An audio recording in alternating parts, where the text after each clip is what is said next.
Salam sejahtera, terima kasih karena bersama dengan saya di Nazalin Unity Channel.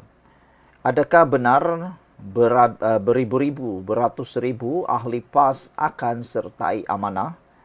Berita ini tidak dapat lagi dibendung dan tidak dapat lagi disembunyikan memandangkan nampaknya parti PAS semakin hari semakin kehilangan banyak sokongan gara-gara kekuatan mereka yang makin menjadi lemah.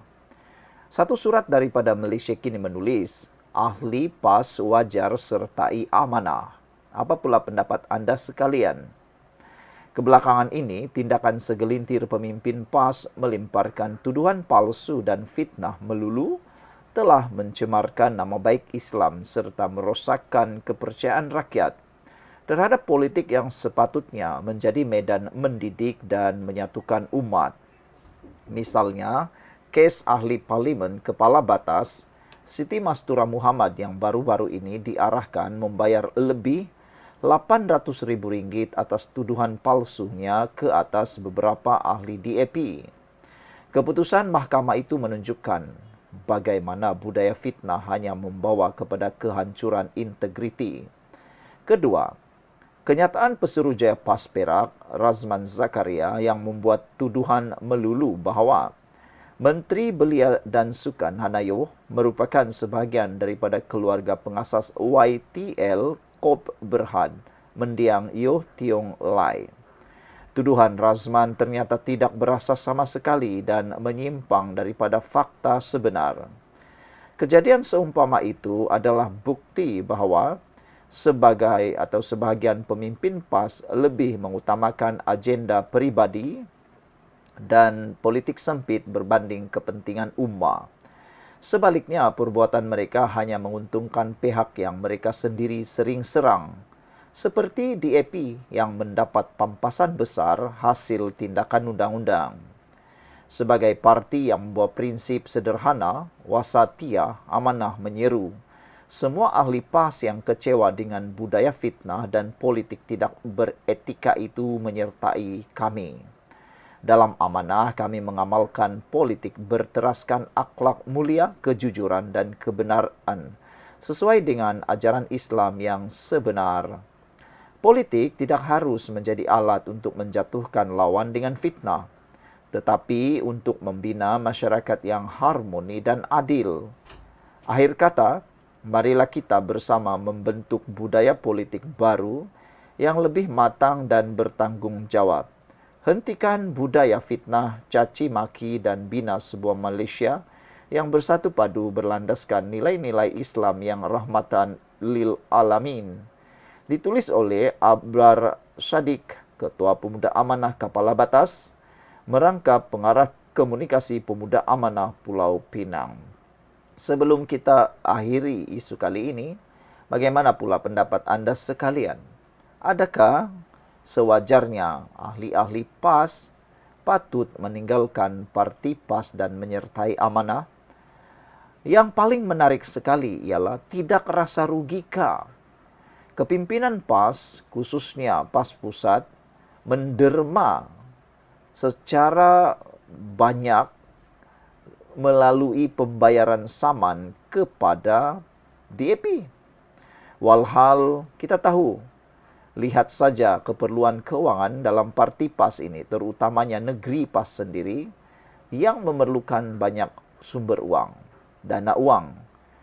Guru-guru pasti, sekolah-sekolah pasti memerlukan dana yang banyak untuk meneruskan persekolahan dan membayar gaji guru pasti yang sangat kecil. Tetapi banyak pula uang yang dibayar apabila Salam sejahtera, terima kasih karena bersama dengan saya di Nazalin Unity Channel. Azmin kata, sila bersedia untuk pilihan raya hujung tahun ini. Penganalisis kata, tebuk atap 2.0 sedang diusahakan. Tapi rupa-rupanya semua itu hanya polemik semata-mata. Kalaupun memang ada usaha, mimpi di siang hari sajalah. Tidak mungkinlah akan tumbang, tidak mungkinlah akan bubar, tidak mungkinlah akan pilihan raya. Oke? Walaupun orang kata politik dinamik, apa-apa pun boleh berlaku. Jangan terlampau yakin. Nazilin kata mereka, jangan terlampau yakin dengan apa yang kamu dengar sebab mungkin akan berlaku juga. pembubaran ataupun pilihan raya. Tapi kalau betul-betul pilihan raya berlaku, tak apalah, teruskan saja. Silap-silap hari bulan, lebih banyak kerusi pembangkang akan hilang. Karena itu akan lebih membuatkan pemimpin ataupun rakyat muak nak melihat karena pembangkang yang tak henti-henti mahu menjejaskan kestabilan negara ini, tak henti-henti nak mendapatkan kuasa. Tapi tak apalah. Yang menjadi persoalan sekarang ini ialah kalau pilihan raya nak dibuat dalam masa terdekat ini dan yang pasti akan menjadi poster boy kepada pembangkang dan kerajaan ialah pastinya orang yang akan diangkat menjadi Perdana Menteri. Mudah saja. Untuk Pakatan Harapan, Barisan Nasional, pasti Anwar Ibrahim satu-satunya pilihan untuk dicalonkan sebagai Perdana Menteri dan poster boy mereka dalam kempen pilihan raya. Menjadi persoalan yang berat ialah untuk pembangkang. Siapa akan menjadi poster boy mereka dan siapa akan menjadi Perdana Menteri mereka? Anda tulislah sendiri siapa yang kamu mau. Mungkin kamu berminat dengan Muhyiddin, mungkin kamu berminat dengan Azmin Ali, mungkin kamu berminat dengan Dr. Shem, atau mungkin kamu berminat dengan Hadi Awang. Ramai lagi lah sebenarnya. Tetapi penganalisis sebenarnya ragu dengan potensi 4 Menteri Besar PAS yang mungkin akan jadi Perdana Menteri. Wah, siapa Menteri Besar PAS yang bakal jadi Perdana Menteri ini? Layakkah mereka jadi Perdana Menteri? Majukah Malaysia di bawah pemerintahan mereka? Dan adakah negara ini akan lebih bersatu padu, perpaduan atau sebaliknya? Dan lebih teruk lagi atau penting lagi ialah diundi oleh rakyatkah menteri-menteri besar ini untuk menjadi Perdana Menteri? Kena ingat, permainan di Parlimen dengan permainan di ADUN, di Dewan Undangan Negeri, jauh panggang dari api seperti langit dengan bumi. Tidak sama-sama sekali. Seorang penganalisis politik meragui kebolehan 4 Menteri Besar PAS yang didakwa berpotensi dikenakan sebagai calon Perdana Menteri. Profesor Madya Dr. Azmi Hassan berkata, penilaian beliau itu berdasarkan 4 negeri di takbir parti tersebut yang tidak menunjukkan perkembangan lebih baik. Kata beliau, Perlis yang ditakbir Muhammad Syukri Ramli, Kedah Datuk Seri Muhammad Sanusi Maknor, Kelantan Datuk Nasaruddin Daud dan Terengganu Datuk Seri Ahmad Samsuri Mokhtar tidak menunjukkan perbezaan lebih baik jika dibandingkan dengan negeri ditakbir Pakatan Harapan dan Barisan Nasional. Saudara-saudara sekalian, yang lebih mengejutkan kita ialah keempat-empat menteri besar ini kalau dilayan menjadi Perdana Menteri, ia akan menunjukkan sesuatu yang mungkin akan mengejutkan kita.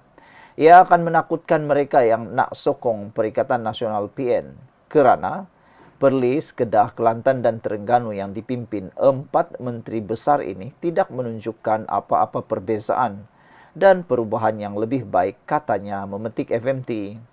Beliau juga percaya orang ramai tidak akan sepatutnya bersetuju dengan pemilihan tersebut. Sebelum ini, pemuda PAS Pulau Pinang berkata, 3 menteri besar dari para parti itu selain Ahmad Samsuri boleh diangkat sebagai calon Perdana Menteri mewakili Perikatan Nasional. Naib ketuanya Muhammad Hafiz alias menamakan Sanusi, Nasaruddin dan Muhammad Syukri yang didakwa boleh diketengahkan untuk mengetuai Putrajaya. Kini PAS mempunyai banyak kepimpinan pilihan seperti Sanusi, Syukri dan Nasaruddin. Tidak hanya tertumpu Dr. Shem katanya lagi. Saudara atau anda mahu daripada PAS Tuan Ibrahim Tuan Man? Sekian dulu, jangan lupa tinggalkan komen anda.